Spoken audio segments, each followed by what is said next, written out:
ایک حکم تو اوپر کا مانتے ہیں اور 4 حکم جو ہے نیچے والوں کو جو دیتے ہیں وہ اپنے دے دیتے ہیں. میں اس کی مثال آپ کو ایک سادہ سی مثال ہے بہرحال میں دیتا ہوں کہ لاہور کے اندر ہم نے دیکھا, بلکہ پنجاب کے اندر ماضی میں دیکھا, بہت سارے پولیس انکاؤنٹرز ہوئے.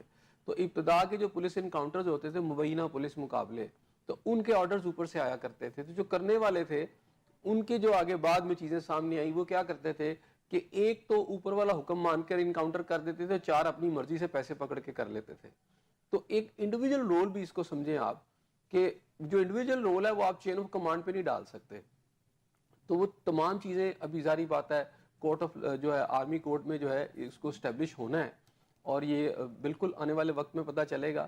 اور بہرحال اگر جنرل فیض حمید صاحب کی اگر وہ بتاتے ہیں کچھ اور اس کی وجہ سے باجوہ صاحب کو آنا پڑتا ہے تو انہیں آنا چاہیے, چیزوں کو کلیئرٹی کے ساتھ سامنے آنا چاہیے.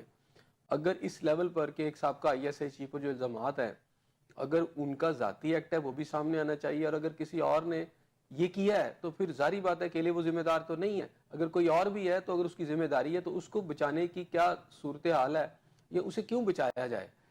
میرا خیال ہے کہ یہ ایک اہم چیز ہے, اور اگر سزا ملتی ہے فیض حمید صاحب کو کسی غلط ایکٹ کے اوپر اور اگر ان کو سپورٹ باجوہ صاحب کی بھی تھی تو میرا خیال ہے سزا پھر دونوں کو ملنی چاہیے. ہم نے کہا کہ چین آف کمانڈ نے تو یہ نہیں کہا ہوگا کہ یہ ایکٹ آپ ایسا کریں. اگر اس طرح کا اتنا بڑا کچھ اس طرح کے معاملات ہو جاتے ہیں تو چین آف کمانڈ کی ہی رسپانسبلٹی ہوتی ہے کہ وہ اسی نے تو چیک اینڈ بیلنس رکھنا ہوتا ہے, مطلب انہی کے ماتحت ہی ہو رہا ہوتا ہے نا سارا. دیکھیں یہ ساری چیزیں اس وقت تو ہوا نا جو بھی ہوا, بات یہ ہے کہ بعد میں بھی اسٹیبلش ہو سکتی ہیں. اب دونوں نہیں ہیں نا سیٹ پر, تو اب تو جو باقی اس وقت کمانڈ کر رہے ہیں لوگ وہ تو چیک کر سکتے ہیں نا, دونوں کی ایکٹ کو چیک کر سکتے ہیں, ایویڈنسز موجود ہوتی ہیں, پھر بیانات ہوتے ہیں, ان چیزوں سے میرا خیال ہے اندازہ لگانا یا کسی نتیجے پہ پہنچنا اتنا مشکل نہیں ہوتا. اور اگر فیض حمید صاحب کے کیسز کے اندر ان کی اس کے اندر انوالومنٹ ثابت ہو جاتی ہے تو میرا نہیں خیال کہ جو باقی لوگ ان کی چین آف کمانڈ کے اندر جو ان کے نیچے تھے ان کو پن پوائنٹ کرنا کوئی اتنا مشکل کام ہے. اور اس کے ساتھ ساتھ اگر انہوں نے اوپر سے کچھ احکامات لے کر کچھ کام ایسے کیے جو کہ ان اسپیسیفک کیسز کے اندر جو کہ کورٹس میں چل رہے ہیں, اگر ان کا کوئی رول ہوتا ہے باجوہ صاحب کا تو میرا خیال ہے کہ وہ بھی ایکسپوز ہو جائے گا. صحیح, اگر باجوہ صاحب کا کوئی رول سامنے آتا ہے چونکہ اب تو وہ پابند ہوں گے, اگر عدالت طلب کرتی ہے تو انہیں آنا ہوگا.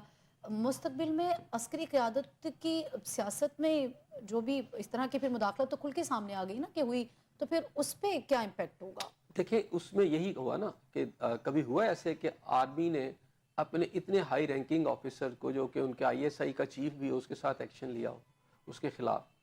اب دیکھیں یہ بہت بڑا غیر معمولی کارروائی پاکستان کے اندر ہو رہی ہے, اور پاکستان کی عسکری قیادت اس بات سے تو مجھے بالکل واضح نظر آتا ہے, ان کا عزم, ان کا ورک, ان کا سمجھے کہ ان کی کمٹمنٹ نظر آتی ہے کہ جناب وہ نہ تو سیاست میں گھسیں گے, نہ اس ادارے کو غلط استعمال ہونے دیں گے, اور نہ کوئی شخص چاہے وہ کتنی بھی طاقتور پوسٹ پہ بیٹھا ہوگا اگر ایسا کرے گا اپنے دوران تو پھر آنے والے جو ہیں اس کا احتساب بھی کریں گے. دیکھیں ایک نئی روایت قائم ہونے جا رہی ہے, اور میں تو اس کو سپورٹ کروں گا کہ اور میرا ہر پاکستانی کو بھی کرنا چاہیے کہ کوئی ادارہ کتنا بھی طاقتور ہو, اس کی کوئی اہم پرسنالٹی اگر اس لا اینڈ آرڈر کو یا اپنے حلف کی خلاف ورزی کرتی ہے تو he should be taken to task.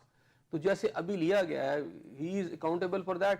تو اگر فیض حمید صاحب نے ایسا کیا ہے اور کورٹ میں یہ ثابت ہو جاتا ہے تو پھر میرا خیال ہے کہ جو ایک لاجیکل اس کا اینڈ ہے, کنکلوژن ہے سزا کے حوالے سے وہ ہونا چاہیے.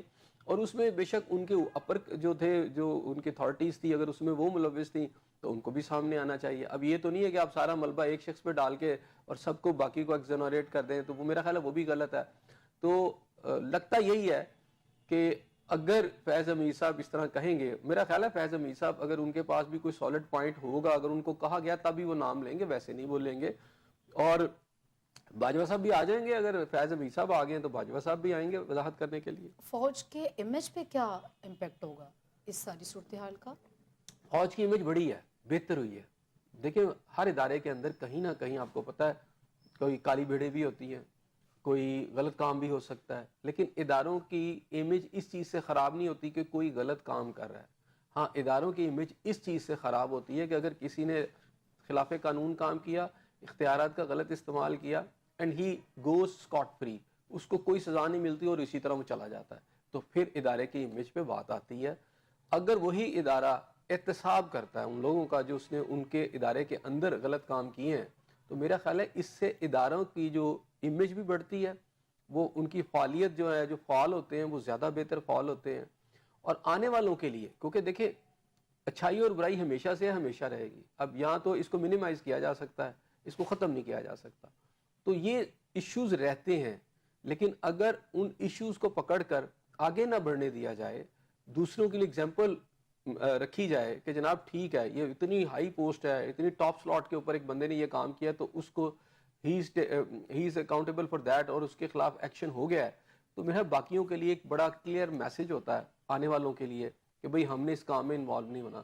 تو میرا خیال ہے آرمی کی بحیثیت امیج ایک ادارہ اس ساری کارروائی سے زیادہ بہتر ہوئی ہے.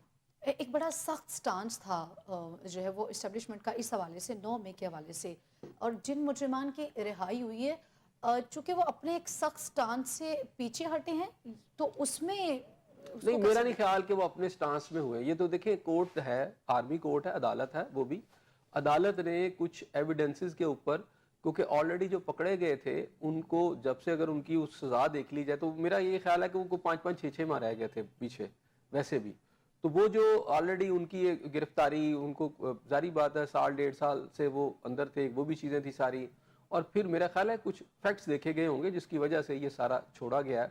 اس کو یہ کہنا کورٹ کی وجہ سے چھوڑا گیا ہے, اور اس میں یہ کہنا کہ جی وہ 9 مئی میں شامل تھے تو اب ان کو بالکل قرار واقعی سزا ملنی چاہیے, بالکل ملنی چاہیے. جہاں پر ان کو نظر آیا ہے کہ یہاں سے ان کو چھوڑا جا سکتا ہے یا اس کی ایویڈنسز نہیں ہوں گی, انہوں نے اس میں ان کو کلیئر کر دیا. چونکہ یہ وہی لوگ تھے ایسے صاحب جنہوں نے یہ ایکٹ کیا تھا, تو اس لیے سوال ریز ہو رہا ہے کہ پھر ان کی رہائی اگر ممکن ہے تو پھر ماسٹر مائنڈ جو ہیں ان کے لیے کوئی دیکھیں اس میں کیس ٹو کیس ویری کرے گا نا, اس میں کیس ٹو کیس ویری کرے گا. ابھی یہ ہے کہ باقیوں کی انوالومنٹ کیا ہے. ایک بندہ فرض کیا اس جگہ سے 4 کلومیٹر دور کھڑا تھا, وہ آ گیا اور اس کے اندر ثابت بھی ہوا کہ چلے یہاں پہ تھا, لیکن اس کا ایکٹ ہے کیا اس نے اندر آ کے آگ لگائی نہیں لگائی, وہ بھی ساری چیزیں دیکھنی پڑتی ہیں. چونکہ بیرونی ممالک کی سرمایہ کاری جب کر رہے ہوتے ہیں تو آپ کی عسکری قیادت کے اوپر ایک بڑا اعتماد کا اظہار ہوتا ہے. ابھی حال ہی میں ہم نے اس کی ایگزامپلز بھی دیکھی ہیں. اس کو آپ کیسے دیکھتے ہیں اگر سابق آرمی چیف جو ہے وہ اس سارے معاملے میں نظر آ جاتے ہیں کہ پھر اس میں بیرونی سرمایہ کاری کے حوالے سے ایک بڑا اعتماد دیکھیں ابھی ہم قبل از وقت کہہ رہے ہیں سابق آرمی چیف, ابھی تو ان کے خلاف کوئی کارروائی نہیں ہے. ابھی تو ایک ایسے شخص کی بات کی جا رہی ہے جس کا ملوث ہونے کے حوالے سے ظاہری بات ہے بہت زیادہ ایویڈنسز موجود تھی, اور اب اس کا ایک بیان ہے, یعنی وہ ایک ملزم ہے اور ملزم کے ایک بیان کے اوپر ایک ایسے شخص کے بارے میں بات کی جا رہی ہے کہ جس کا ابھی تک اس کے اندر کوئی تعلق نظر نہیں آتا. چلے میں تو تھوڑی دیر کے لیے کہہ رہا ہوں کہ چلو بلا بھی لیا جائے گا, وہ تو بعد کی کارروائی ہے نا. اگر ہم اس وقت یہ بات کریں گے اس کا مطلب ہے ہم نے ان کو ایزیوم کر لیا کہ وہ اس میں ملوث بھی تھی, انہوں نے سب کچھ کیا. میرا نہیں خیال کہ ہمیں اس لائن پر اس طرح بات کرنی چاہیے. چونکہ آرمی چیف کے بعد ایک بڑا عہدہ D G I S I کا ہوتا ہے. نہیں وہ ٹھیک ہے, وہ تو ہو گئے نا. اب آرمی چیف کا تو کچھ اس میں ابھی تک کوئی چیز سامنے نہیں آئی, تو ابھی آئی نہیں تو ہم پرزیوم کر اور ایک نئی بات کو آگے لے کے چل پڑے کہ جناب نہیں, اب چونکہ غیر ملکی اطلاعات یہ اس طرح کی ہیں نا, اطلاعات نہیں ہے نا, خبریں بھی اس طرح کی ہیں, اطلاعات نہیں ہے, اطلاعات نہیں ہے. ایک کیس ہے, اس کیس کے اندر ایک شخص جو ہے جس کے اوپر یہ ساری چیزیں ہیں, وہ اگر یہ کہتا ہے کہ جناب تو کیا وہ آ کے اپنی وضاحت کریں گے. اچھا وہ آ کے وضاحت بھی کرتے ہیں اور اگر اس میں ثابت نہیں ہوتا تو اس کا یہ مطلب تو نہیں ہے کہ وہ ملزم ہے. سابق D G I S I کے حوالے سے فیض حمید صاحب کے یہ بھی خبریں زیر گردش تھی کہ وہ سلطانی گواہ بھی بن سکتے ہیں بانی پی ٹی آئی کے حوالے سے. دیکھیں یہ تھی, ابھی تک تو ایسی چیز سامنے نہیں آئی, لیکن بہرحال یہ جب ایک کیس چلتا ہے تو مختلف پہلوؤں سے اس کے حوالے سے میڈیا میں باتیں بھی آتی ہیں. یہ بھی ایک اسی طرح کی بات تھی. صحیح. ابھی ہم یہ دیکھ رہے ہیں مذاکرات کا ایک راؤنڈ ہوتا ہے, پھر دوسرا راؤنڈ ہوتا ہے پی ٹی آئی اور حکومت کے درمیان, اور پھر درمیان میں ہم دیکھتے ہیں کہ کہیں پہ ڈیڈ لاک نظر آتا ہے. اس صورتحال کو آپ کیسے دیکھ رہے ہیں؟ مذاکرات ہوتے ہیں نہیں ہوتے؟ دیکھیں اب جو تعطل کا شکار ہوا ہے میرا خیال ہے وہ تو اس حوالے سے ہی سمپلی کہ وہ ریٹن آیا ہے کہ نہیں آیا پی ٹی آئی کی طرف سے. پھر پی ٹی آئی نے ایک اور نیا مطالبہ اس کے اندر رکھا ہے. پہلے تو 2 مطالبے ہم نے پہلے بھی ذکر کیا, تیسرا مطالبہ یہ رکھا ہے کہ بانی پی ٹی آئی سے ملاقات کروائی جائے, جو گورنمنٹ کہہ رہی ہے کہ پہلے یہ آپ کا مطالبہ نہیں تھا. بہرحال وہ کہتے ہیں جی ریٹن فارم میں ہے, یہ کہتے ہیں ریٹن فارم میں ہمارا ہے. لیکن اس سے جو پرسیپشن پیدا ہو رہا تھا, دیکھیں مجھے تو بس کچھ چیزیں مصباح بہت کلیئرٹی کے ساتھ آ رہی ہیں, جو انفارمیشن ہمیں آ رہی ہے اس کی بنیاد پر میں کہہ رہا ہوں کہ یہ مذاکرات جو ہیں یہ ہوتے رہیں گے, چلتے رہیں گے. مذاکرات کھیلا جاتا رہے گا, لیکن حقائق یہ ہیں کہ مجھے اس کے اندر جو آپ نے اپنے پروگرام میں شروع میں بات کیا کہ پی ٹی آئی کو کوئی ریلیف ملے گا، مجھے بانی پی ٹی آئی کو کوئی ریلیف ملتا نظر نہیں آ رہا، کیونکہ جو سچویشن نظر آ رہی ہے یہ ایسی نظر آ رہا ہے کہ یہ ٹھیک ہے، یہ بالکل مذاکرات بھی ہوں گے، شاید تھوڑے آگے چلیں، تعطل کا شکار ہو جائیں، پھر شروع ہو جائیں، یہ ہو بھی جائیں، لیکن جو ایک کمٹمنٹ نظر آ رہی ہے وہ کمٹمنٹ یہی ہے کہ 9 مئی کے واقعات کے اندر جو ماسٹر مائنڈ ہیں، دیکھیں اگر آپ ماسٹر مائنڈ کی بات کرتی ہیں یا پلانرز کی بات کرتی ہیں تو اس میں اس رول کے اندر آپ بانی پی ٹی آئی کو اس میں سے ایکسکلوڈ نہیں کر سکتے، ایگزونریٹ نہیں کر سکتے، کیونکہ ان کا پھر بنیادی اس میں ایک رول ہے سب کو، اور پھر انہوں نے مان بھی لیا کہ ان لوگوں کو میں نے وہاں پر بھیجا تھا، میں نے خود بھیجا تھا۔ جب آپ لوگوں کو وہاں بھیج دیتے ہیں، ٹھیک ہے نا، پھر آپ یہ نہیں کہہ سکتے کہ انہوں نے یہ ایکٹ کیا تو میں اس میں شامل نہیں تھا۔ بہرحال آپ نے بھیجا، پلاننگ آپ کی تھی، کیونکہ پلانر کے طور پہ بات کی نا، یا جو جس کا اس کے اندر جس کا مائنڈ سیٹ جو تھا اس طرح کا تھا، اس نے اس کو سارا پلان کیا، تو اگر آپ نے لوگوں کو وہاں پہ بھیجا ہے 9 مئی کے واقعات میں سرٹن پلیسز کے اوپر جو کہ آرمی کی پلیسز تھی، تو ایک چیز تو ثابت ہو گئی اس سے نا کہ آپ ہی نے بھیجا ہے، پلاننگ آپ ہی کی تھی، ٹھیک ہے نا۔ اب آپ اس میں یہ کہہ رہے ہیں جو ایکٹ ہوا ہے اس میں میں شامل نہیں تھا، میں نے ان کو نہیں کہا تھا، لیکن پلاننگ کی جہاں تک بات ہے کہ وہاں پر جانا ہی وہ کس کے آرڈر پہ ہوا، وہ آپ خود ایک بیان میں تسلیم کر چکے ہیں۔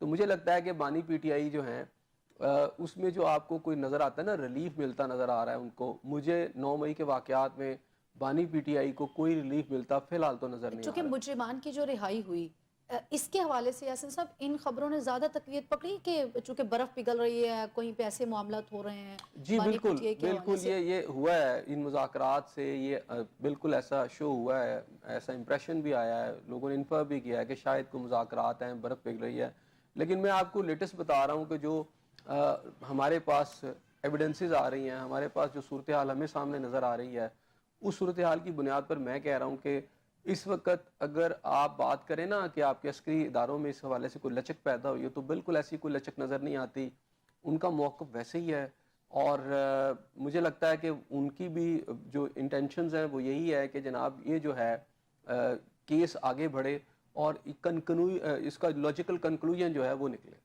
اب بانی پی ٹی آئی کو تو آپ کہہ رہے ہیں کہ کوئی ریلیف ملتا ہوا آپ کو نظر نہیں آ رہا، بطور جماعت پی ٹی آئی کا مستقبل آپ کیا دیکھ رہے ہیں؟ دیکھیں بانی پی ٹی آئی ہو یا انتشاری جماعت، ایک لفظ ذہن میں رکھیے گا، انتشاری جماعت، تو مجھے تو دونوں کا کوئی فیوچر نظر نہیں آ رہا پاکستان کے اندر، ٹھیک ہے۔ اب وہ کس طرح اپنی پارٹی کو بھی لے کے چلتے ہیں، پارٹی کی جو صورتحال آپ کے سامنے اس وقت جو لیڈرشپ کر رہی ہے، ان کے پاس ایک موہوم سی امید تھی کہ جناب مذاکرات کے ذریعے ایک بہت زیادہ یہ پھیلائی گئی باتیں کہ جناب بس وہ پی ٹی آئی کے ترلے منتے کیے جا رہے ہیں کہ جناب یہ سرٹن عسکری اداروں کے جو لوگ ہیں ان کو یہ ریلیف دے دیں تو یقین دہانی دلا دیں کہ یہ ایکشن نہیں ہوں گے تو پھر وہ معاملات آگے بڑھیں گے، لیکن مجھے ایسی بات بالکل نظر نہیں آ رہی، ایسی ریمیورز میں مجھے کوئی بھی ٹھوس نظر نہیں آ رہا، اور ٹھوس بات نظر نہیں آ رہی، اور مجھے یہ لگ رہا ہے کہ ابھی آنے والے دنوں میں اچانک آپ دیکھیں گے کہ یہ جو کارروائی ہے، خاص طور پر اگر آپ دیکھیں کہ یہ جو توشہ خانہ کیس ہے، اور اس کے علاوہ توشہ خانہ کیس کے اندر تو خیر تھوڑا سا انہوں نے بھیج دیا کہ مزید انکوائری کی بات کی ہائی کورٹ نے، لیکن اس سے پہلے وہ جو 190 غالباً وہ ملین پاؤنڈ کا یا 90 ملین پاؤنڈ کا جو کیس ہے، وہ جو ہے وہ اس کے اندر جو ہے ابھی سزا کی اناؤنسمنٹ ہو گئی ہے، ابھی چند دنوں کے بعد وہ سزا اناؤنس کر دی جائے گی، مجھے یہ لگ رہا ہے کہ وہ سزا کی طرف جا رہا ہے کیس۔ صحیح ہو گیا۔ چونکہ ابھی حال ہی میں ایپیکس کمیٹی کا اجلاس ہو، اس میں بھی ہم نے دیکھا پی ٹی آئی کی جانب سے 9 مئی اور 26 نومبر کے حوالے سے جو ہے وہ جوڈیشل کمیشن کا ہی مطالبہ کیا گیا، اور اس میں بھی حکومت جوڈیشل کمیشن کی جب بات کی جاتی ہے تو وہ اس کو اس طرح سیریس ہی نہیں لیتے، اس میرا چیز کے خیال ہے اوپر کہ اس بات۔ کو نہیں مانا جائے گا، جوڈیشل کمیشن والی بات کو بھی نہیں مانا جائے گا، اس لیے کہ کچھ اداروں کی طرف سے سرٹن انہیں بالکل یقین دہانی ہے، ان کے پاس جو ایویڈنسز ہیں، جو ان کے پاس انفارمیشن ہے وہ اتنی سٹرونگ ہے جس پر وہ سرٹن ہے کہ جناب اس میں پی ٹی آئی ملوث ہے، اس لیے جوڈیشل کمیشن بنانے کی طرف جو چیزیں ہیں وہ نہیں جائیں گی۔ اتنا اگر پی ٹی آئی کو اعتراض ہے اس چیز کے اوپر، آپ سمجھتے ہیں کہ یہ ایک بہت بڑا ٹف ٹاسک ہے یا اتنی زیادہ پرابلمٹک چیز ہے کہ جس کے اوپر اپوزیشن اگر اس طرح کا مطالبہ کرتی ہے کہ جوڈیشل کمیشن بنا دیا جائے تو وہ حکومت کے لیے ایک مشکل مرحلہ ہے اس طرف آنا نہیں چاہتی. دیکھیں بالکل ہے حکومت اس وقت مجھے نہیں لگ رہا کہ جوڈیشل کمیشن کی طرف جائے گی. ابھی تو یہ دیکھنا ہے کہ یہ مذاکرات آگے بڑھیں گی بھی کہ نہیں بڑھیں گے. ابھی تو تعطل کا ایک قسم کا شکار ہے اور تھوڑا سا ٹائم گورنمنٹ نے گین کرنا تھا وہ گین کیا ہے. ابھی تھوڑا اور گین کرنے کی کوشش کرے گی. بریک تھرو یعنی اس میں بریک اپ بھی ہو سکتا ہے ان مذاکرات کا. لیکن بہرحال ابھی گورنمنٹ کی طرف سے ان وعدوں کو مانا تو نہیں جا رہا. وہ دیکھیں وہ جو مطالبات ہیں وہ تو سامنے آ چکے ہیں کہ وہ کون سے ہیں. اس میں ایک نیا مطالبہ یہی ہے کہ بانی پی ٹی اے سے ملاقات کروائی جائے. گورنمنٹ یہ کہتی ہے آپ ریٹن لکھ کے دیں, یہ کہتے ہیں جی ہمارا یہی مطالبہ آپ ریٹن سمجھیں ان کو. تو بہرحال اگر گورنمنٹ نے یہ ماننے ہوتے مطالبات تو وہ چیزیں سامنے آ جاتی, اس کے انٹینشن, اس کی باڈی لینگویج بتاتی کہ جناب وہ بالکل ماننے کی طرف جا رہے ہیں, یا چلیں 2 نہیں یا 3 نہیں تو ایک بات تو مانیں گے. تو میرا نہیں خیال کہ ابھی تک گورنمنٹ نے نوٹ دی ہے اس حوالے سے, ایگریمنٹ شو کیا ہے کہ جناب ہم ان میں سے کسی ایک مطالبے کو بھی مانیں گے. تو مجھے یہ لگتا ہے کہ ابھی یہ مذاکرات اسی طرح چلیں گے یا شاید دوبارہ ریزیوم بھی ہوں. تو لیکن گورنمنٹ کیا اسے مانے گی, مجھے زیادہ اس میں امید نظر نہیں آ رہی. آپ کہہ رہے ہیں کہ مقصد صرف جو تھا وہ ٹائم بائی کرنا تھا, وہ حکومت ابھی کر رہی ہے. اتنا ٹائم ہوتا ہے کہ آپ قوم کا وقت ضائع کریں, مذاکرات کھیلیں اور عوام کو, یا پھر مقصد صرف یہی ہوتا ہے کہ عوام کی اٹینشن جو ہے وہ ڈائیورٹ کرنی ہے آپ نے؟ بعض اوقات ایسا ہوتا ہے, دیکھیں اس میں 2-3 چیزیں ہوتی ہیں. ایک تو ہوتا ہے ٹائم گین آپ کرتے ہیں کہ مختلف جو سچویشنز ہوتی ہیں جس کا آپ کو سامنا ہوتا ہے آپ چاہتے ہیں تھوڑی دیر کے لیے ڈیفیوز ہو جائیں.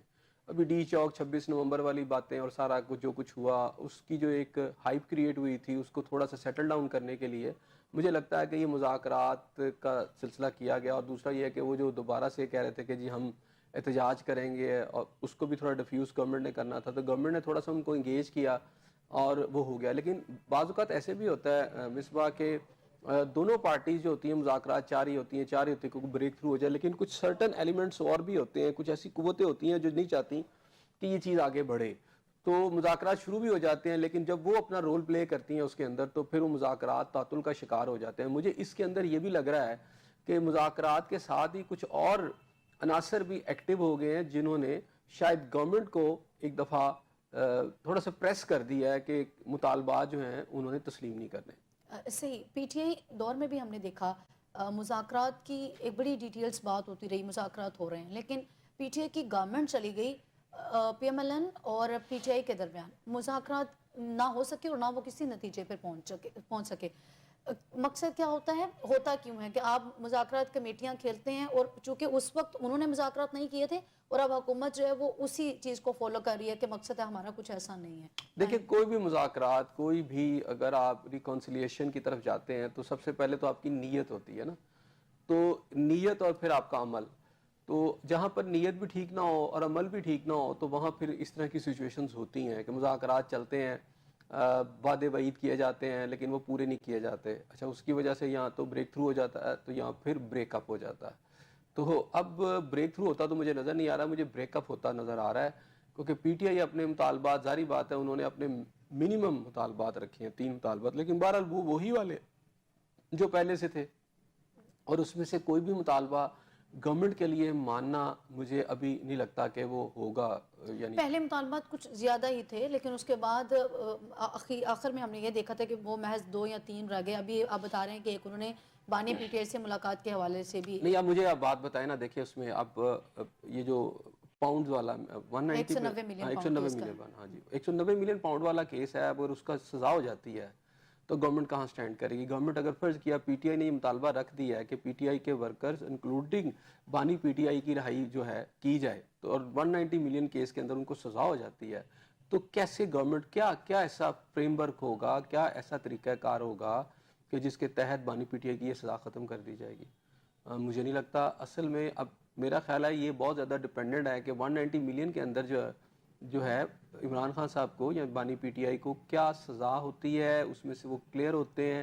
اگر تو وہ کلیئر ہو جاتے ہیں تو ڈیفینیٹلی پھر کوئی ایسی بیس بن جاتی ہے جس کی بنیاد کے اوپر یہ جو مذاکرات ہیں یہ آگے چلیں گے اور کہیں سکسیسفل بھی ہو سکتے ہیں. لیکن اگر سزا ہو جاتی ہے تو پھر پی ٹی آئی جتنا مرضی مطالبہ کرتی رہے, گورنمنٹ کے پاس یہ جواز ہوگا کہ جی ہم کیا کریں, اب عدالت نے یہ سزا دے دی ہے, آپ اگلی عدالت میں جائیں, جا کے اس کے خلاف اپیل دائر کریں.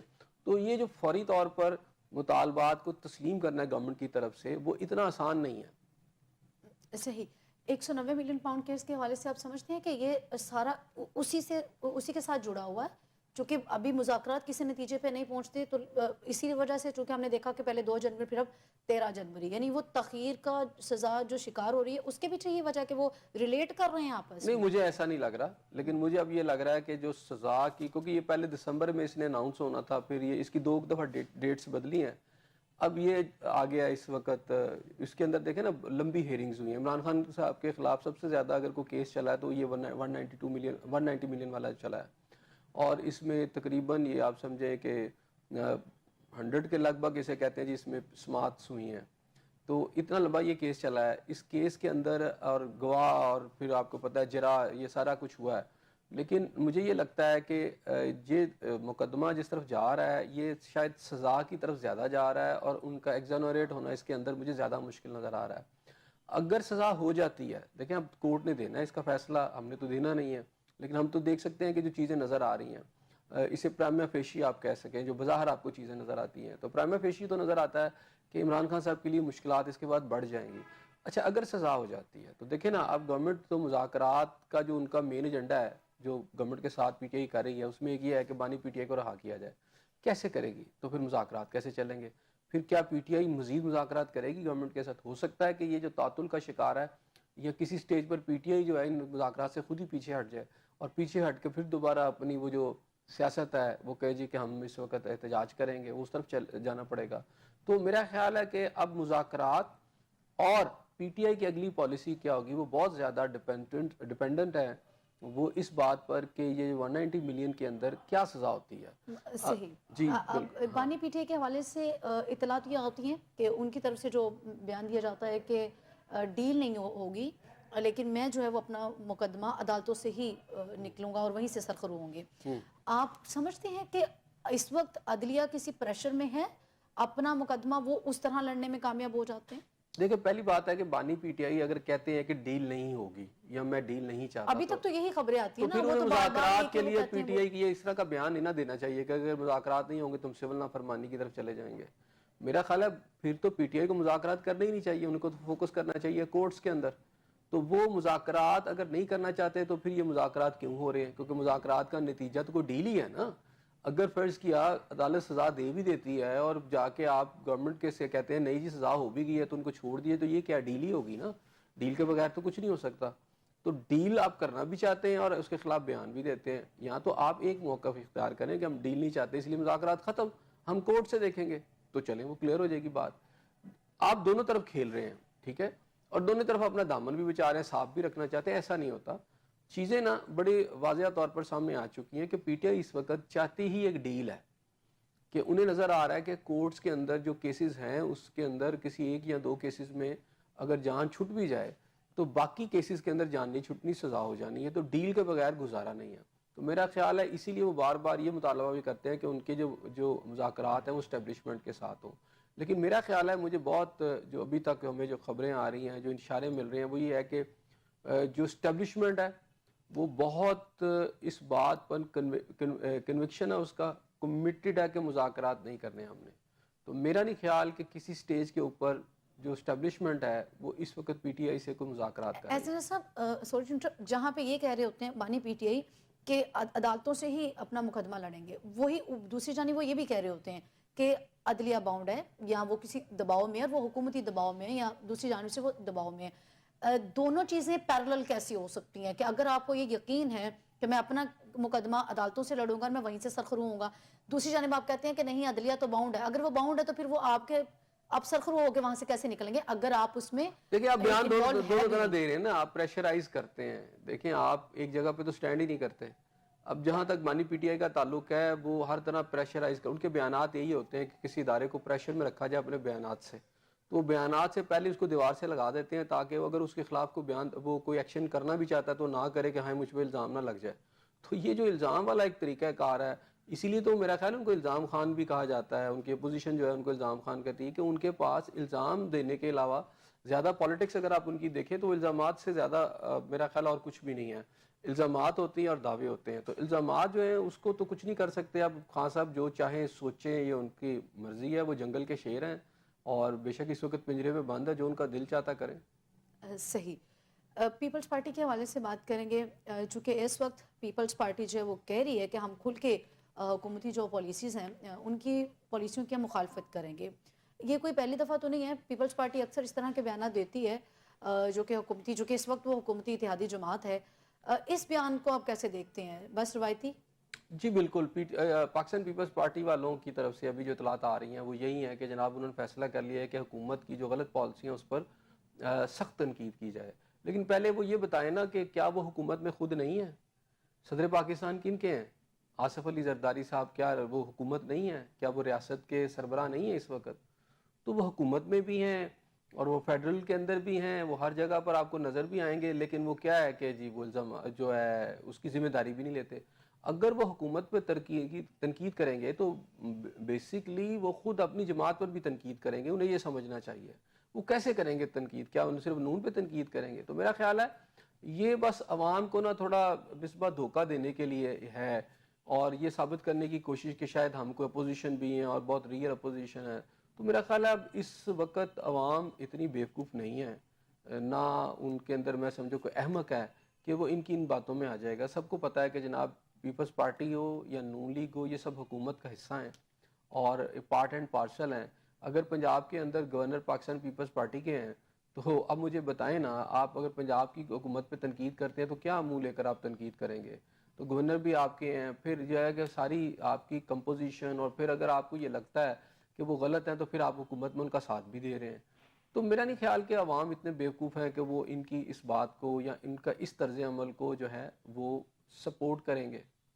حکومت کو اس وقت آپ سمجھتے ہیں کہ پیپلز پارٹی اگر کوئی مخالفت کرتی بھی ہے حکومت کو کچھ فرق پڑے گا اس سے، یا کوئی بھی فرق نہیں پڑے گا حکومت؟ نہیں، کوئی فرق نہیں پڑے گا. بیسیکلی اس سے یہ ہو جائے گا کہ جو اپوزیشن کا ایک ہوتا ہے نا سمجھے کہ حصہ حکومتوں کے اندر، ایک حکومت سامنے جو اپوزیشن ہوتی ہے اس اپوزیشن کے حصے کو بھی وہ اس وقت کور اپ کرنا چاہتے ہیں. وہ اس لیے کہ آنے والے دنوں میں 190 ملین پاؤنڈ کے اندر اگر کوئی سزا ہو جاتی ہے عمران خان صاحب کو، وہ اس میں ریلیز بھی ہو سکتے ہیں. دونوں صورتیں موجود ہیں.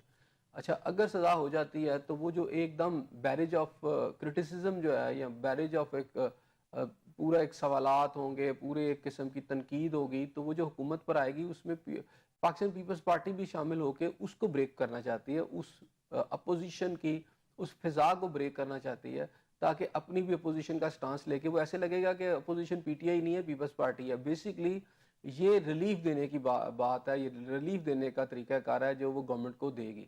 ریلیف دینے کا طریقہ ہے، پولیٹیکل سٹنٹ ہے اس کو؟ پولیٹیکل سٹنٹ تو پیپلز پارٹی کا ہو گیا نا، لیکن بیسیکلی انڈائریکٹلی یہ ایک ریلیف دینے والی بات ہوتی ہے جب آپ اپوزیشن کی جگہ پر خود آ جاتے ہیں اور ریئل اپوزیشن کو سائڈ پہ کر آپ خود اپوزیشن کرنا شروع کر دیتے ہیں. یوں گورنمنٹ کو ایک سمجھے کہ ایک ریلیف مل جاتا ہے کیونکہ وہ تو اپنے ہی ہوتے ہیں نا.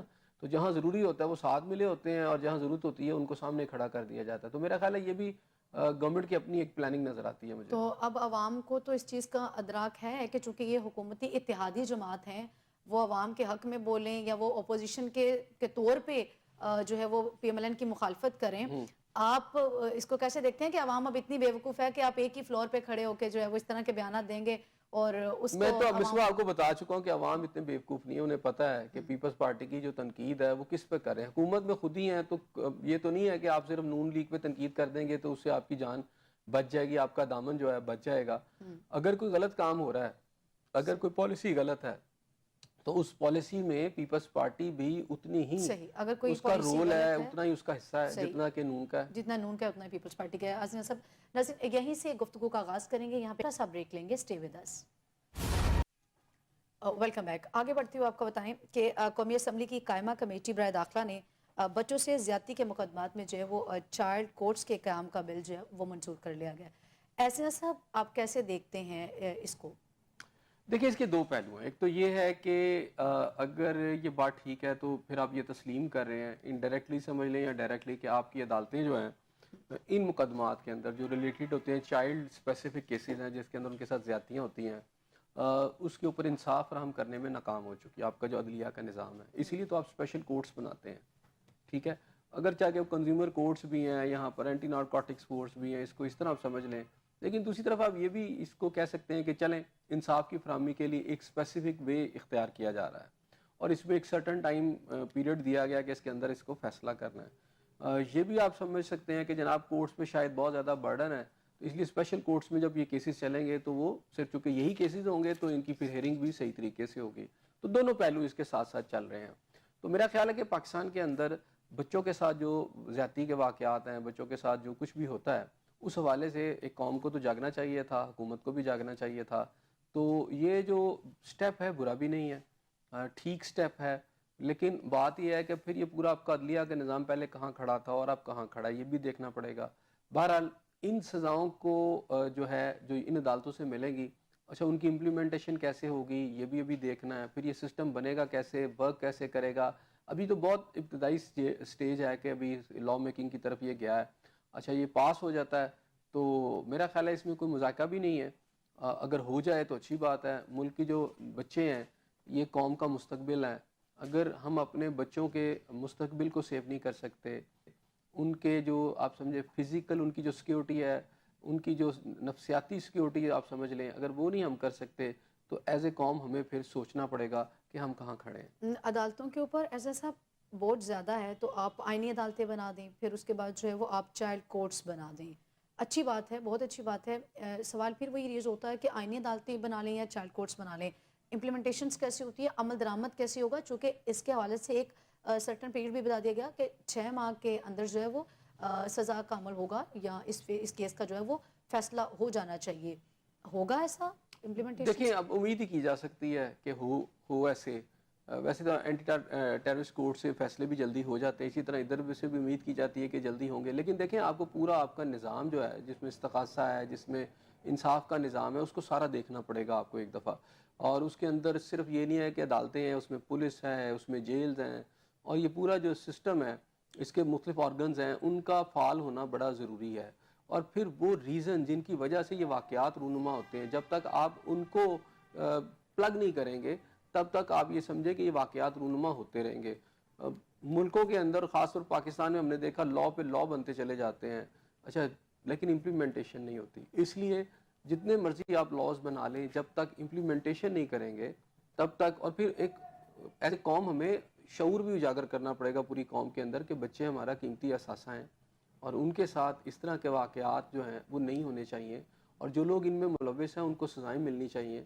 تو میرا خیال ہے کہ ایک سٹیپ ٹھیک بھی ہے، اسے ہونا چاہیے، لیکن ہمیں پورا اپنا انصاف کا سسٹم ہے بحثیت قوم ہمیں دیکھنا پڑے گا، اور حکومت کو بھی، کہ جناب کیا ایسی تبدیلیاں لائی جائیں کہ جس سے یہ انصاف کا نظام بہتر ہو. ایسے ہی بچوں کے ساتھ زیادتی کے بے تحاشا کیسز رپورٹ بہت سے کیسز ہوتے ہیں، لیکن بہت بے شمار کیسز ایسے بھی ہوتے ہیں جو کہ رپورٹ ہی نہیں ہوتے.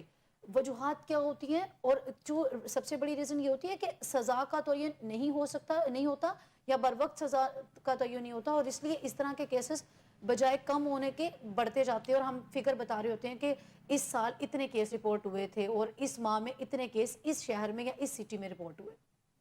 اچھا اس کے اندر دیکھیں جو بچے ہوتے ہیں نا یہ آسان شکار ہوتے ہیں، ٹھیک ہے.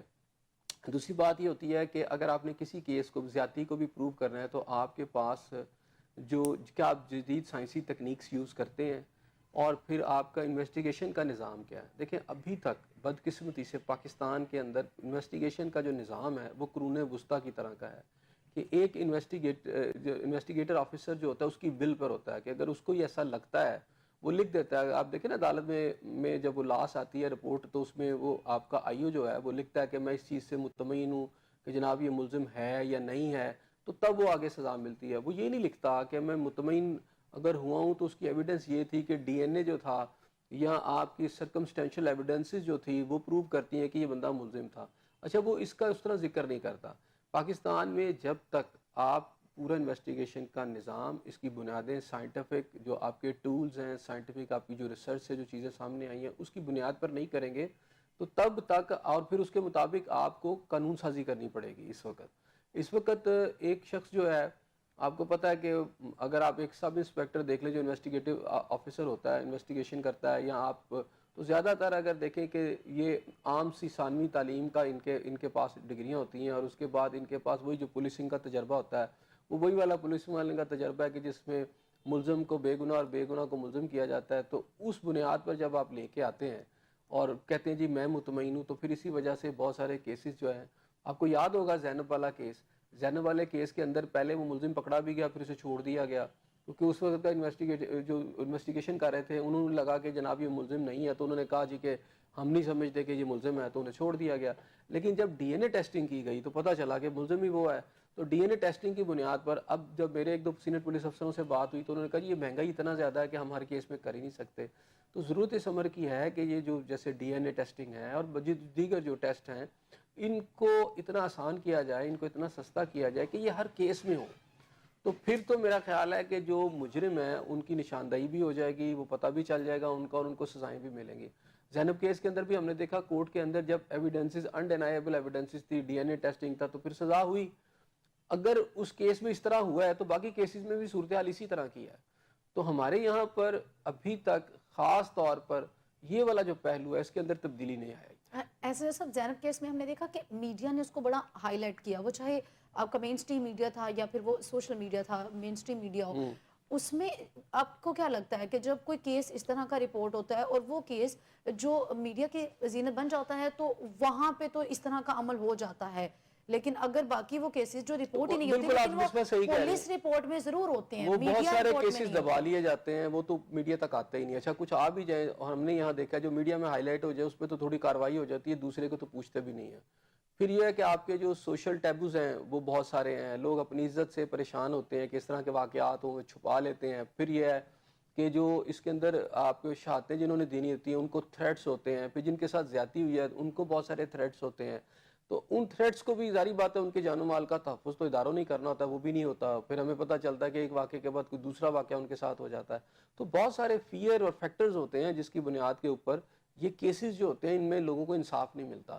تو یہ تو ریاست نے انشور کرنا ہے نا، قانون سازی آپ کو اس طرح کی کرنی پڑے گی. اور قانون سازی یہ ہے کہ میں نے پھر آپ سے کہا کہ انویسٹیگیشن کا پورا نظام آپ کو بدلنا پڑے گا. جب وہ آپ کا استغاثہ پیش کیا جاتا ہے اس لائن کو کہ انویسٹیگیشن آفیسر جو ہے وہ کہے کہ جناب میں سمجھتا ہوں کہ یہ اس میں ملزم ہے یا میں سمجھتا ہوں یہ ملزم نہیں ہے، اس لائن کو نکال کر یہ لکھا جائے کہ سائنٹیفک جو ریسرچ ہے یا سائنٹیفک جو ایویڈنس ہے، مثال ہے ڈی این اے یہ کہتا ہے کہ یہ بندہ ملزم ہے، آپ کی جیو فینسنگ سے یہ پتہ چلتا ہے، آپ کی فنگر پرنٹ سے یہ پتہ چلتا ہے. جب آپ یہ ساری چیزیں اس طرح کریں گے تو پھر ایک جینون ملزم جو ہوگا نا وہ پکڑا جائے گا. صحیح.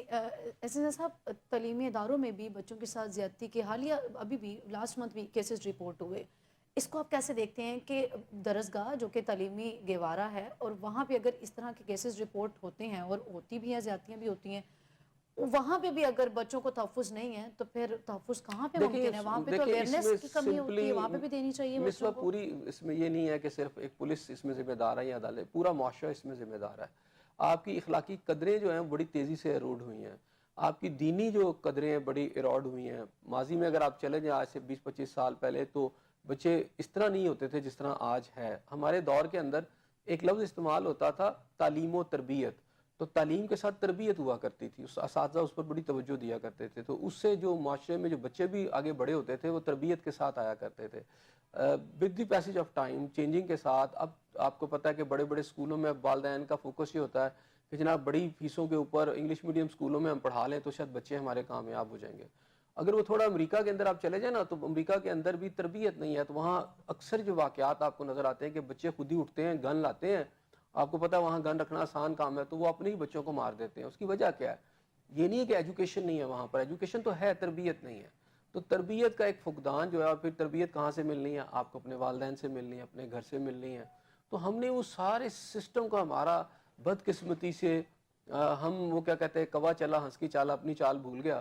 تو ہم گوروں کی تقلید کے اندر شاید تیزی سے اپنی قدروں کو بھولتے چلے جا رہے ہیں اور اس کا نقصان اٹھا رہے ہیں. بالکل. بہت شکریہ اعزاز آپ کا ناظرین، آپ کا پروگرام دیکھنے کا بہت شکریہ. اس میں بھی کوئی دو رائے نہیں ہے کہ تعلیم کے ساتھ ساتھ جو ہے وہ آپ کی تربیت کا ہونا بھی حضر. فی الوقت مجھے دیں اجازت، کل پھر ملاقات ہوگی، سیم چینل سیم ٹائم. اللہ نے کے بعد.